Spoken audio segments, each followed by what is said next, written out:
बिस्मिल्लाहिर्रहमानिर्रहीम। अस्सलाम वालेकुम फ्रेंड्स, कैसे हैं आप? आई होप अल्लाह के करम से आप ठीक होंगे। आज मैं अपने प्यारे प्यारे फ्रेंड्स के लिए बड़े मज़े के बरसात स्पेशल लेफ़्ट ओवर रोटी से स्नैक्स बनाने जा रही हूँ। यकीन जाने ये इतने क्रिस्पी और क्रंची बने हैं कि अगर आपने इसको एक दफ़ा बना के खा लिया तो आप तमाम स्नैक्स को भूल जाएंगे। सम टाइम ऐसे होता है घर में रोटियां बच जाती हैं तो हम वेस्ट कर देते हैं, तो आपने बची हुई रोटी को वेस्ट नहीं करना। फटाफट से ये मज़ेदार से स्नैक्स बना के इंजॉय करने हैं और एक अच्छा सा फीडबैक भी देना है कि आपके ये स्नैक्स कैसे बने हैं। तो इसी पॉइंट पर अगर आज की आपको ये मेरी रेसिपी पसंद आए तो आप मेरे चैनल को सब्सक्राइब कर दें, मेरी वीडियो को लाइक कर दें, फ्रेंड और फैमिली मेम्बर में शेयर कर दें और बेल आइकन को ज़रूर प्रेस कर लें ताकि हर न्यू रेसिपी का नोटिफिकेशन सबसे पहले आप तक पहुँच सके। बिस्मिल्लाहिर्रहमानिर्रहीम। फ्रेंड्स, ये देखिए रात की 2 रोटियां बच गई थी। हम इसको कैसे स्नैक्स में कन्वर्ट करेंगे आपको बताते हैं। चले जी देखें।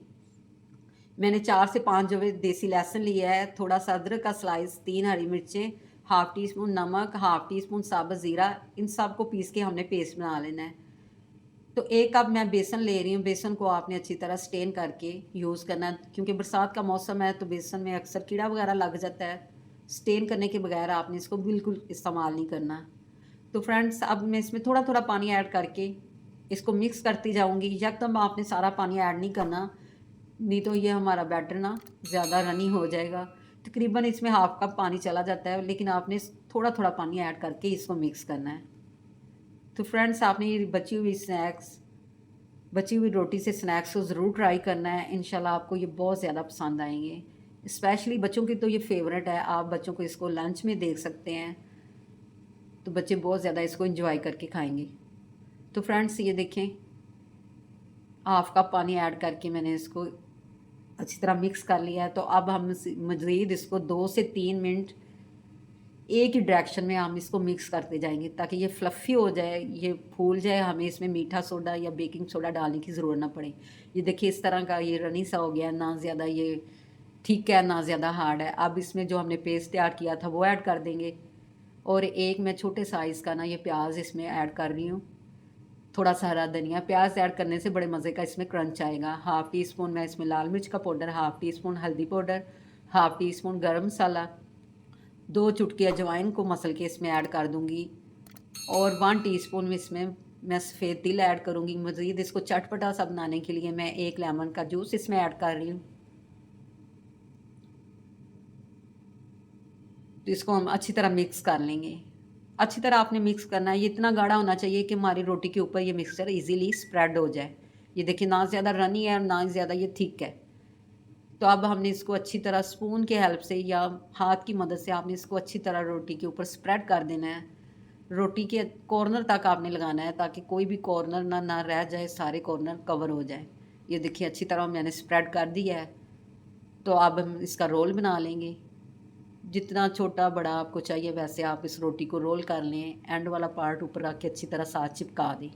ये देखिए दोनों रोल मैं इस तरह ही तैयार कर लूँगी। तो फ्रेंड्स, एक बाउल में ये देखिए मैंने पानी तकरीबन 1.5 लीटर डाल दिया। थोड़े से पत्ते हम इसमें पुदीने के ऐड करेंगे और इसके ऊपर हम कोई भी जाली रख देंगे। जाली को हम ऑयल से ग्रीस कर लेंगे ताकि रोटी हमारी साथ ना चिपके। अब हमने रोटी को स्टीम करना है, तो हम दोनों ये रोल ऊपर रख देंगे।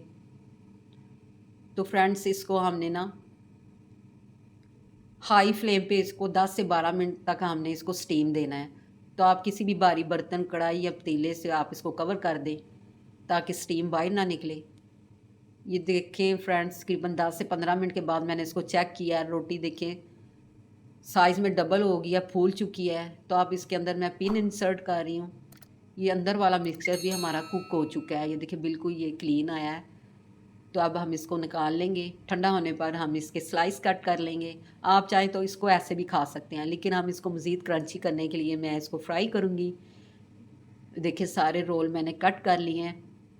तो फ्रेंड्स, मैं इसको ना घी में फ्राई कर रही हूँ। आप चाहें तो ऑयल में भी कर सकते हैं, घी में ये ज़्यादा क्रंची बनते हैं।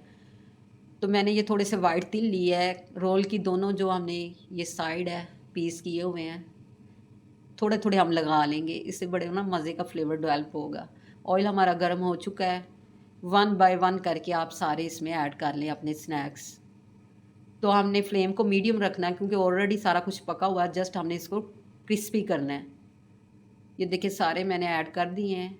जब एक तरफ से ये ना गोल्डन हो जाए तो इसकी साइड चेंज कर लें। तो फ्रेंड्स, बाहर का मैं आपको वेदर चेक करा रही हूँ। देखिए बारिश हो रही है, कितना प्यारा मौसम। बारिश के मौसम में ऐसे स्नैक्स हो जाए तो क्या ही बात है। एक तरफ से ये फ्राई हो गए थे गोल्डन, मैंने इसकी साइड टर्न कर लिया है। तो हम सारा घी ये देखिए अच्छी तरह स्टेन करके अपने स्नैक्स को निकाल लेंगे।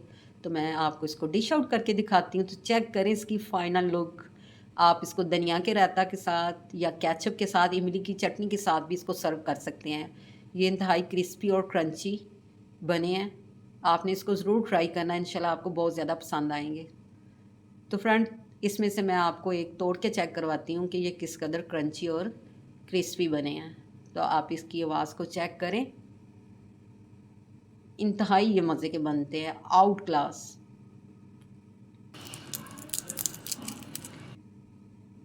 इसी के साथ फ्रेंड्स, अब मैं इसको आपको खा के भी चेक करवाती हूँ। आप इसकी आवाज़ चेक कर लें, इसका क्रंच से आपको पता चल जाएगा। तो इसके साथ मुझे इजाज़त दें, मिलते हैं नेक्स्ट अच्छी सी रेसिपी के साथ। अल्लाह हाफ़िज़।